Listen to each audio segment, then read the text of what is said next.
What's up for May? The moon hangs out with Saturn twice this month. The Scorpion's heart briefly goes missing. And meteors in the morning courtesy of Comet Halley. On May 3rd, in the hour or so before dawn, you'll find the crescent moon rising with Saturn in morning twilight. The pair are trailed by the red planet Mars, which rises about 45 minutes after Saturn. They form a nice lineup in the east for early risers to enjoy.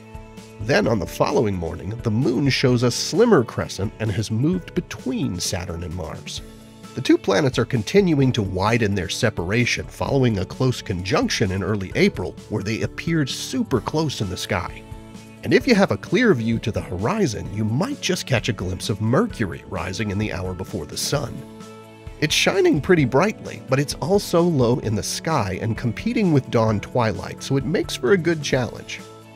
Those in the southern hemisphere will have an easier time spotting Mercury as it rises a good bit higher in the sky for you. On May 23rd, the full moon will appear quite close to the bright red star Antares in Scorpius as the pair rise. But for those on the east coast of the US, south of Delaware and down through the whole state of Florida, you'll actually observe the moon pass in front of Antares, an event called an occultation. Over a couple of hours as the pair rise into the night sky, the moon will move slightly in its orbit, first obscuring and then revealing Antares. And finally, on May 31st, the planet Saturn rises in the wee hours of the morning with the crescent moon in tow. If you're up early on the final day of May, you'll find the pair toward the southeast. They'll be close enough to appear in the same field of view if observing through binoculars. May brings one of two annual meteor showers that are attributed to Halley's Comet.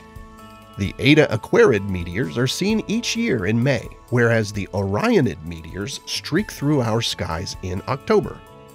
This situation occurs because Earth crosses through Comet Halley's orbit twice every year in May and October. Along Halley's path is a meteor stream, lots of little grains of rock and dust cast off by the comet, and these strike our atmosphere and burn up as meteors. The shower peaks overnight on May 5th and into the morning of the 6th. You can see meteors from this shower the whole week centered around the peak night though. The place on the sky where the meteors appear to originate, the radiant, is in the constellation Aquarius, so you'll have a chance to see meteors as long as the radiant is above the horizon, with more meteors the higher that point rises in the sky. This time of year Aquarius rises after midnight, so the time to watch this shower is in the few hours before dawn. This is a great shower for observers in the southern hemisphere. The radiant rises a good bit higher in the sky before morning twilight because in May, which is autumn there, nights are longer. Those in optimal dark sky conditions can see 40 meteors per hour. For northern hemisphere observers, it's less than half that amount, more like 10 to 20 meteors per hour. It's still an above average shower though, especially with the peak this year being near a new moon, making for a darker sky.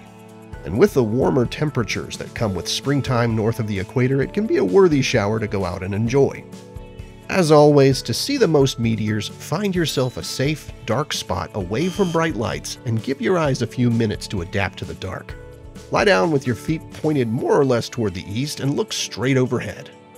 Bring a warm drink and a friend or two and turn an early morning into a meteor morning as you search the skies for the Eta Aquarid meteors. Here are the phases of the moon for May.